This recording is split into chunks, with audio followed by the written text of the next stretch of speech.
Okay, so this video is going to cover how to pour up an impression for an Essix retainer. So first, this is what it'll look like in the lab. You'll have your tray. This is the impression that was just taken. It's wrapped in a wet paper towel so that it stays humid.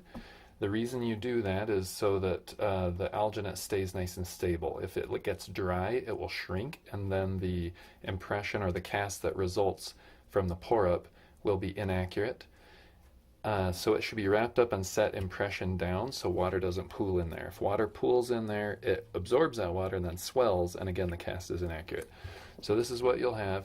You'll have this little slip. It should be completely filled out with the impression date, the patient's name, this is just example patient, what we're going to be making with this cast. In this case we're going to make an upper Essix, and the date that it's going to be delivered and the office it's going to be delivered in. So we're going to deliver this in our Idaho Falls office on 5/3/22, and then right down here in the corner you'll write the patient's name and what you're making. And then after we pour it up, we'll cut this out, get it wet, and stick it on the back of the cast so that that cast is then labeled with the patient's name and what we're making so we don't get casts confused. So what you do first is you take this, you unwrap it. When you unwrap the cast, the first thing that you're going to do is take it over to the sink and spray it down with Cavicide to kill all the bacteria and viruses on the impression. So here's the Cavicide. It's in this spray bottle. You just start on the back, you spray this down all around. You don't have to drench it, but you just get it all covered in Cavicide.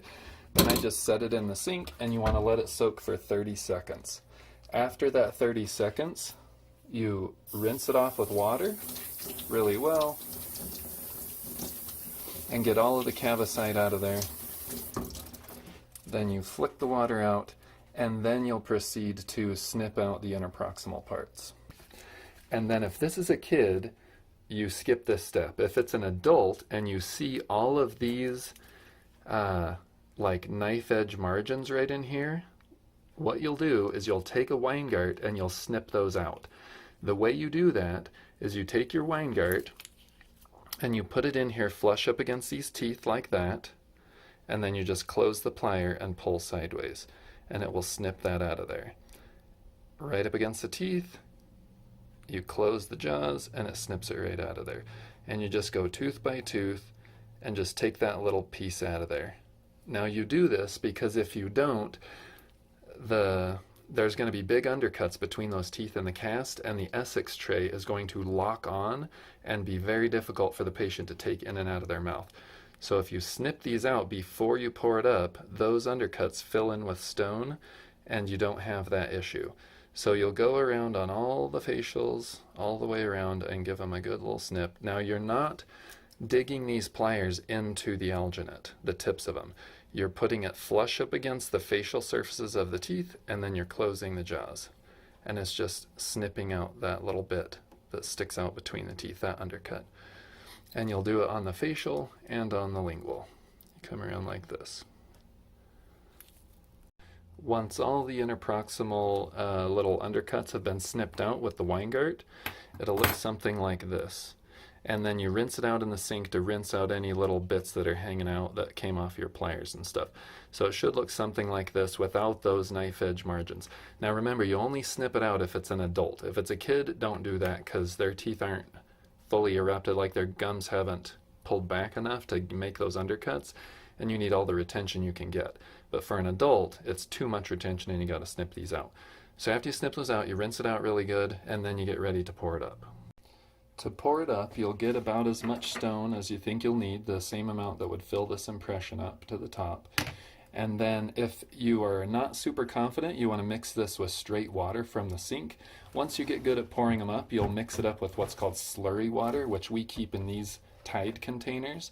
So what this is when you take a setup stone cast, you put it through the grinder, and then you catch all the water that comes out of the grinder, and it's little particles of stone mixed with water called slurry water. So that stone settles in the bottom. So if you use this, you got to shake it up really good, and not like this. you want to tip it upside down and just totally shake that thing like crazy, because you have to stir up those stone bits into the water. Now using this will help this stone set up much, much faster, so that it sets up quicker and you can pull the impression sooner. When you're first getting started, probably just use fresh water from the sink, but then as quickly as you can, move to the slurry water, and the stone will set up a lot faster for you. So I'm going to use slurry water. This is our shaker right here that turns on with a little twisty knob right here. And so what you're going to do is mix the slurry water in with the stone, mix it up. You don't want to whip it. You don't want a lot of air getting into the mix. So I'll try to smush it against the side just to blend it all together. And then with this spatula right here, and then I'll put it on the shaker and push down, and that will help all of the air bubbles that got into the mix rise to the surface and come out, so that it's not all filled with air bubbles. And then I'll fill the impression. So I'll show you what that looks like. So I get my stone, my slurry water, I put in a little bit of stone. You don't want it to get too runny. When you're done mixing, you want it to be about the consistency of like mashed potatoes or something like that. So I don't have quite enough, it's a little dry, so I'm going to add just a little bit more. And it goes from not quite enough to a little bit too much pretty quickly. So you want to take it easy, don't add too much. And then I'm going to mix it in. That's probably going to be just about right. So I'm going to mix it in against the side of the bowl like this, so that I'm not whipping it like I'm whipping whipped cream or something. So I just mush it against the side until all of it is incorporated and there's no dry spots. Then I scrape this off, and then I turn on my shaker and I push the bowl on to get all the air bubbles to come out.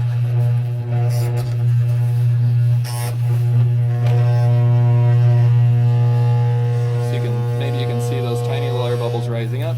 Then when that's done, I take my impression and I set it on here, and I get about that much material, not very much, and I put it back here on the roof of the mouth, and I put it on the shaker, and that helps the stone flow in. And you'll see it kind of flow down the palate into the teeth.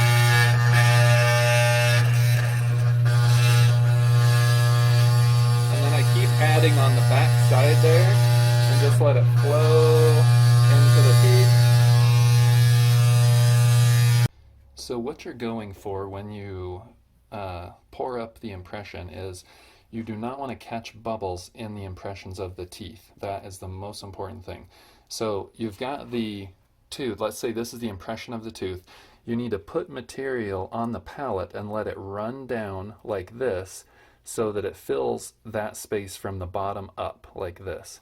What you want to avoid is setting the stone on top of the tooth and the impression of the tooth, because it will just go clunk and then it traps that air bubble right there. And then when you pull your cast, you do not have the edge of that tooth. Okay, so that's why it's so important, never add stone directly into the tooth. You want to put it on the palate and let it run down. And so it slides down the side and you watch it fill from the bottom up like this. When you're doing a lower impression, you don't have a palate, but the impression is kind of horseshoe shaped without this middle part.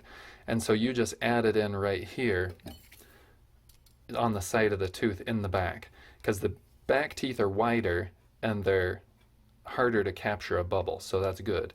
So you want to fill it in right here, let it fill those back teeth from the back up, and then you tip it forward on the shaker and let it run down the biting surfaces of the teeth. And you keep adding it back here in the back until it gets all the way around here and these get filled, and then you can add it here in the front and just keep it running around until it fills those teeth from the bottom up. If you do that, you will not catch bubbles. If you drop it in on top of the tooth, the stone for sure will catch bubbles, and then you will tell the doctor, I did it just like you showed me, but you didn't, because if you did it just like you were shown, it would run down the side and fill from the bottom up. Just let it gently flow forward and sideways.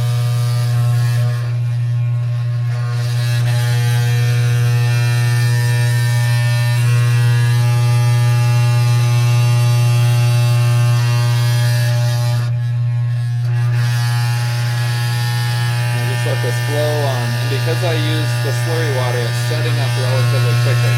So once the teeth are all full,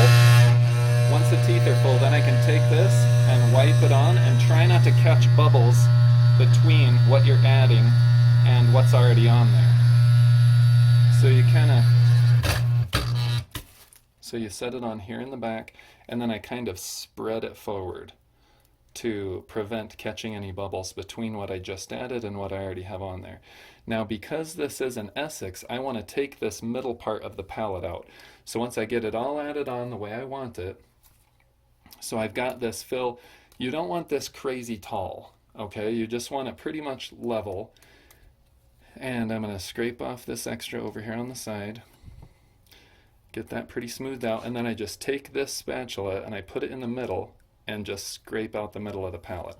Because you want this to be horseshoe shaped so that when you go to do the suck down to make the Essix, it can get suction in here in the palette and suck the material, the Essix material, onto the lingual side of the teeth. So you get this all on there, and then you want this to be basically flat. So you take your spatula, put it flat on there, and just flatten it out like that.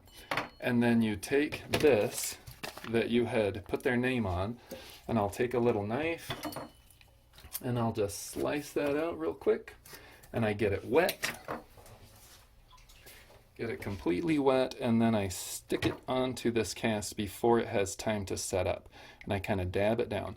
And that just sticks to the stone cast, and that way when it sets up, that's stuck on the cast and it identifies whose this is and what appliance we are making.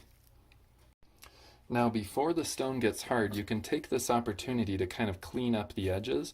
So you would take your spatula and you can just kind of push down and break out or cut off these like loose edges. You want to cut off anything that's kind of lapping over the tray or that's curling down back here, because eventually you're going to have to pull this off, and anything wrapping around it is going to grab a hold of that tray and make it very difficult to remove it. So you'll kind of come in here and just kind of clean it up a little bit, and as long as it's not like locking into any undercuts or anything, you're pretty good. So what you want to avoid is if any of this alginate does not cover up the tray here, and you can see tray on the inside, you do not want stone to get in there, because there's a little lip on the inside of this tray. And if stone gets under that lip, it's very hard to pull this cast out of the impression tray. So just make sure that if there's anything like that, you either block it out before with some Play-Doh or something, or before it sets up hard, you can come in here and easily kind of scrape that off and clean it up so that when you go to pull it, it's very easy to pull. Once that is poured up, you want to clean this bowl out as quickly as you can. You don't want to let this stone get super hard in here. I just scraped it out. So what you'll do is you'll go over to the garbage can, you'll set your spatula in here nice and firmly. I have my fingers behind the bowl. You push against your fingers, and then you just scrape nice and hard as you roll the bowl around, and that stone will all chip off because it hasn't set up hard yet. And then you dump that into the trash, and then you get in here like this and you scrape off the bottom, and then you dump that in the trash. You scrape off the top edges, dump that in the trash, and then after you've done that, you scrape your knife off, dump that in the trash, and then you rinse this off into the bucket that's in the sink so that this stone doesn't settle in the drainage system. Once you've rinsed the bowl and the spatula really well, this is very important, you'll hang your spatula up on the magnetic strip upside down like this. This helps the water run away from the wooden handle. If you put it like this, the water runs down in the wooden handle, and then over time it swells and splits and cracks like this one has. So every time you rinse it, put it up there just like that, and then you'll take your bowl and you'll flip it upside down so that it can drain and dry right up there like that.